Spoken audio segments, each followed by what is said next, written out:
वासुदेवाय।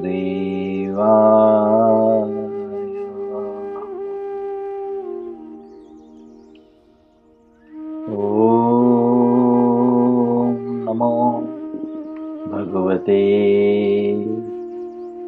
वासुदेवाय।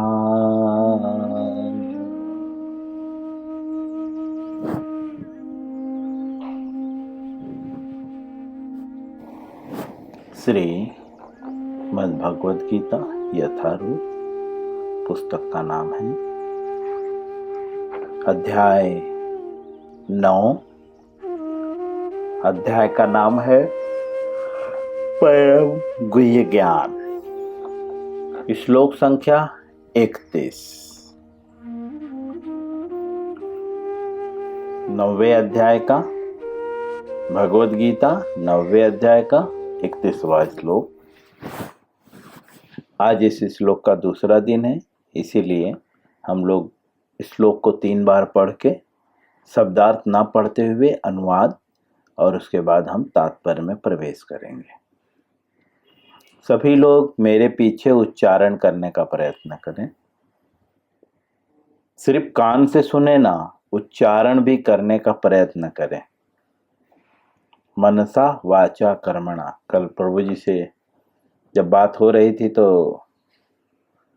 भक्ति निष्क्रिय नहीं है, मन से, वचन से और कर्म से जो है हमें भक्ति करना पड़ता है। भक्ति का अर्थ ही है भगवान की सेवा। तो जब हम किसी की सेवा करते हैं तो गूंगे होकर नहीं करते हैं, मन से भी सेवा करते हैं, शरीर से भी सेवा करते हैं, वाणी से भी सेवा करते हैं। तो इसीलिए सभी लोग मेरे पीछे उच्चारण करने का प्रयत्न करें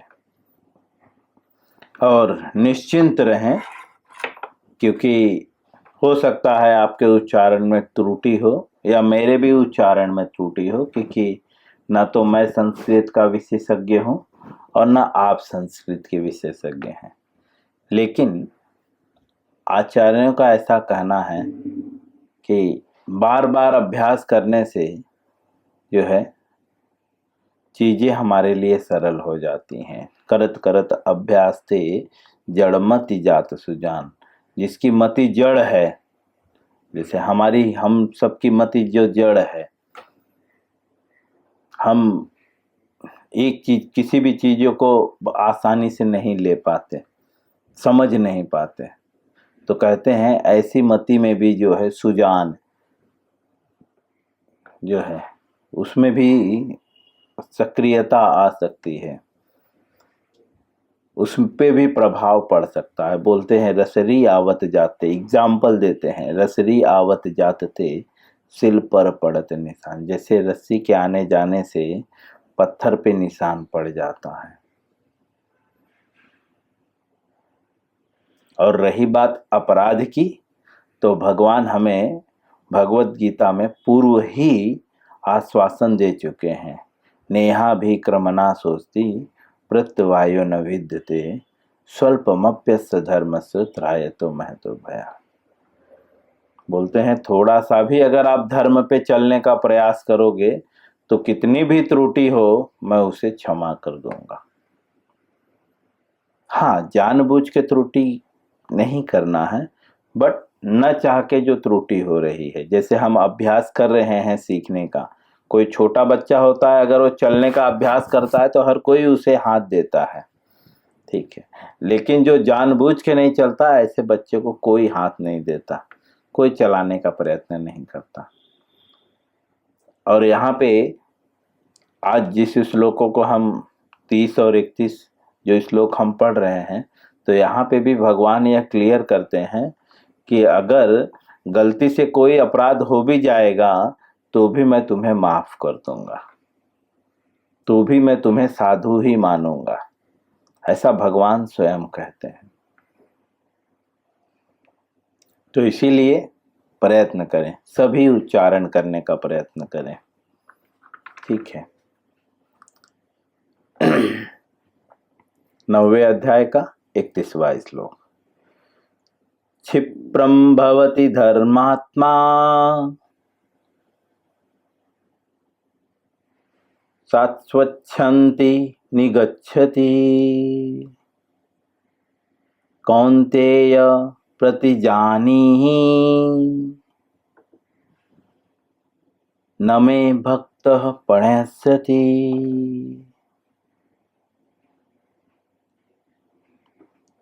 पुनः क्षिप्रं भवति धर्मात्मा सस्वच्छन्ति निगच्छति कौन्तेय प्रतिजानीहि न मे भक्तः प्रणश्यति। पुनः एक बार। क्षिप्रं भवति धर्मात्मा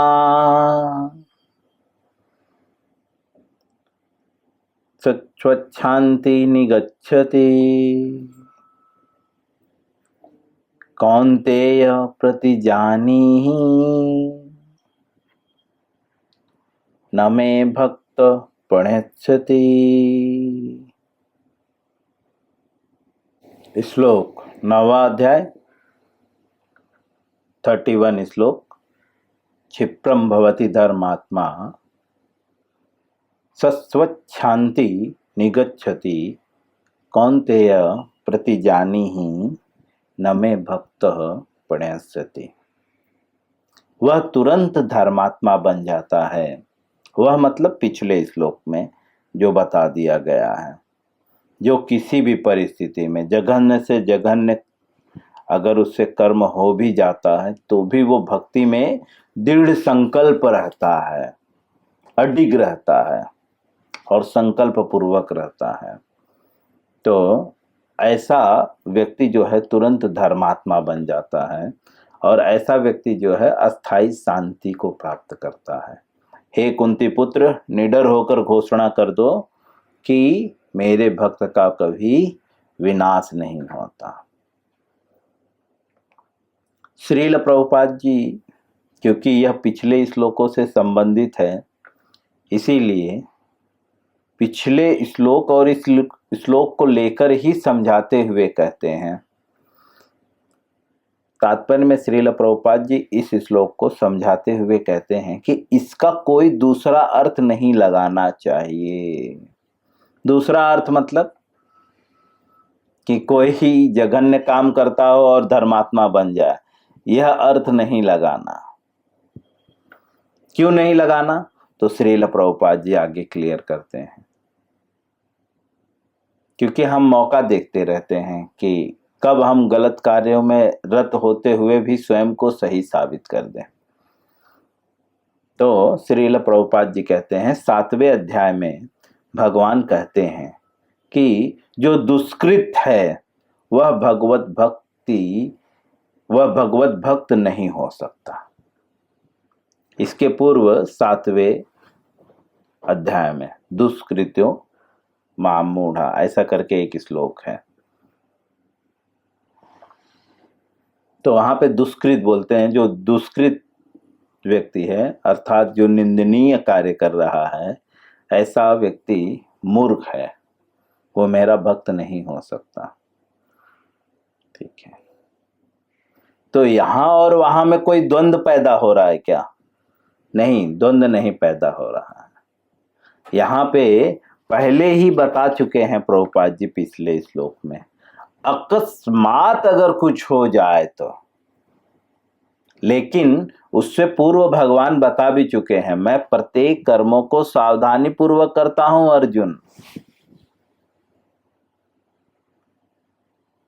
उसके बाद कोई अकस्मात गलती हो जाए तो अलग बात है, लेकिन सावधानी पूर्वक ही ना हो तो ये ठीक नहीं। तो श्रील प्रभुपाद जी स्पष्ट रूप से कहते हैं कि प्रभुपाद भगवान जो है 7वें अध्याय में बता चुके हैं, जो दुष्कृत है वह भगवत भक्त नहीं हो सकता। अर्थात जो जघन्य कार्य कर रहा है वो भक्त नहीं हो सकता। उसको भक्त की पदवी नहीं दे सकते या उसे हम भक्त नहीं कर सकते। जो गलती कर रहा है, ठीक है, क्योंकि हमें भी पता चलता है, जैसा कि मैंने उदाहरण दिया था, हम सब्जी कटिंग कर रहे हैं, व्यक्ति जानबूझ के काट रहा है उंगली या अचानक कट रहा है, वह उसके आवाज से ही पता चल जाता है।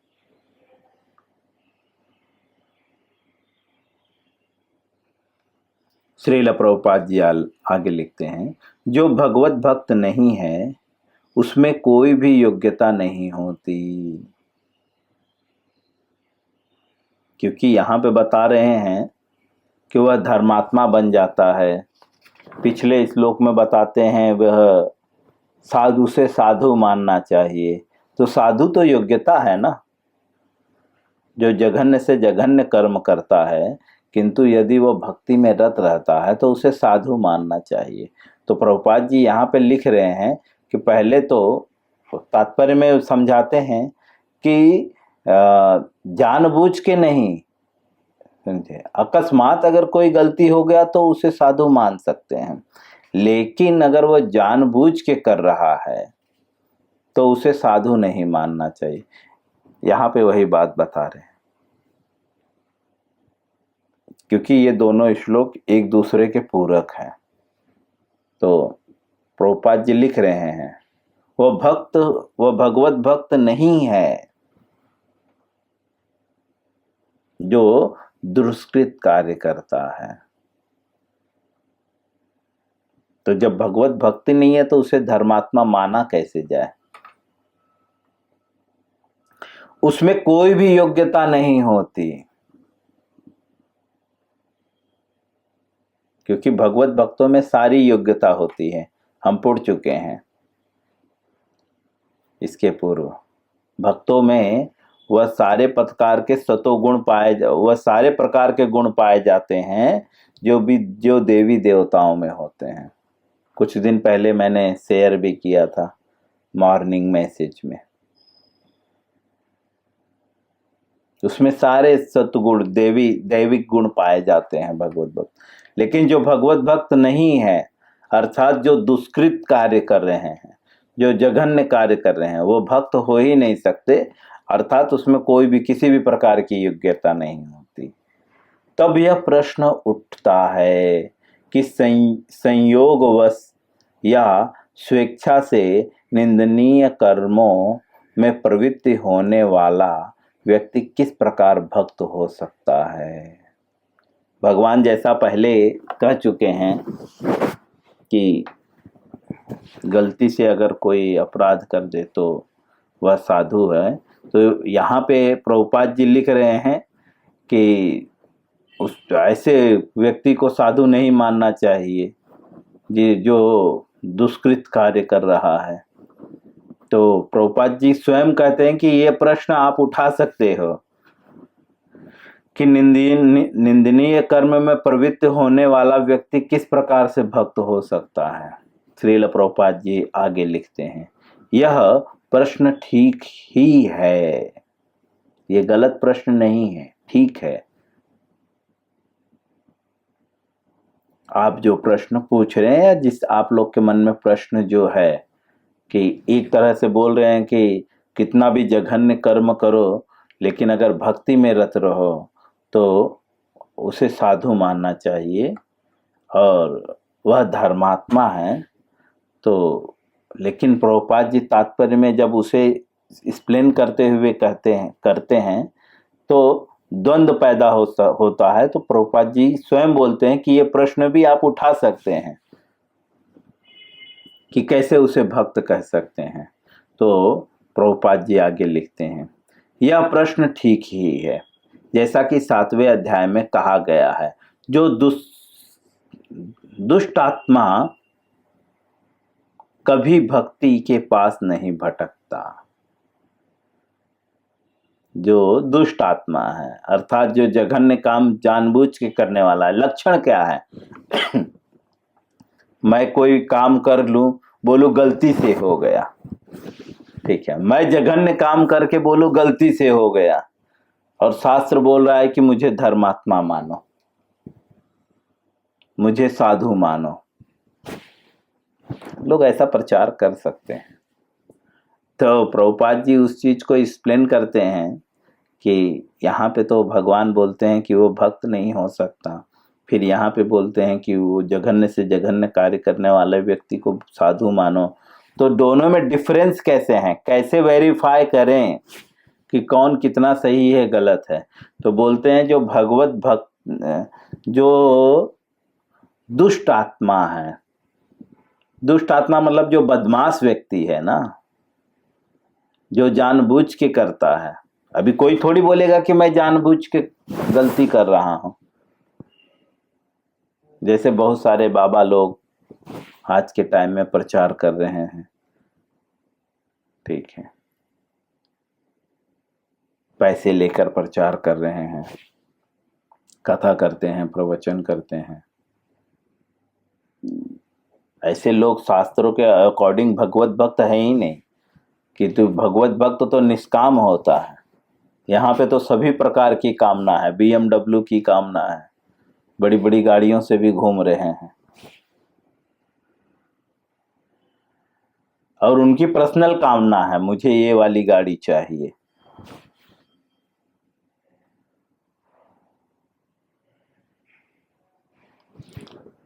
और खासकर वे धन लेकर ही जो है कथा प्रवचन करते हैं, नहीं तो नहीं करेंगे, बोलेंगे मेरा इतना रेट है।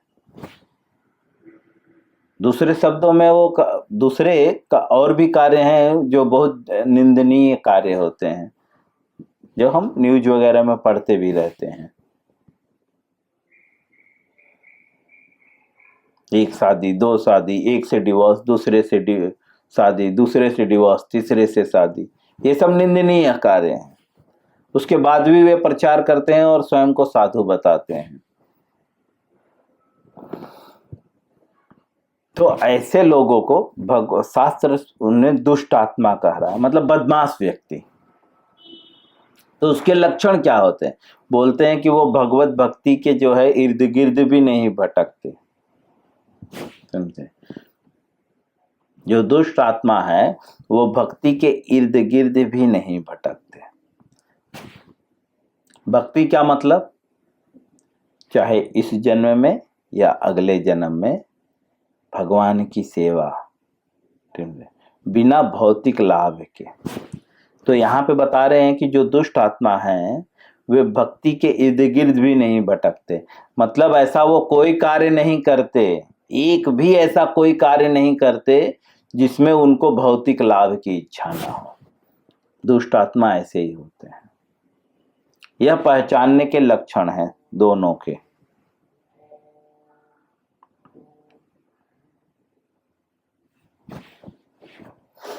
श्रील प्रभुपाद जी आगे लिखते हैं, उनमें कोई सतोगुण नहीं होता।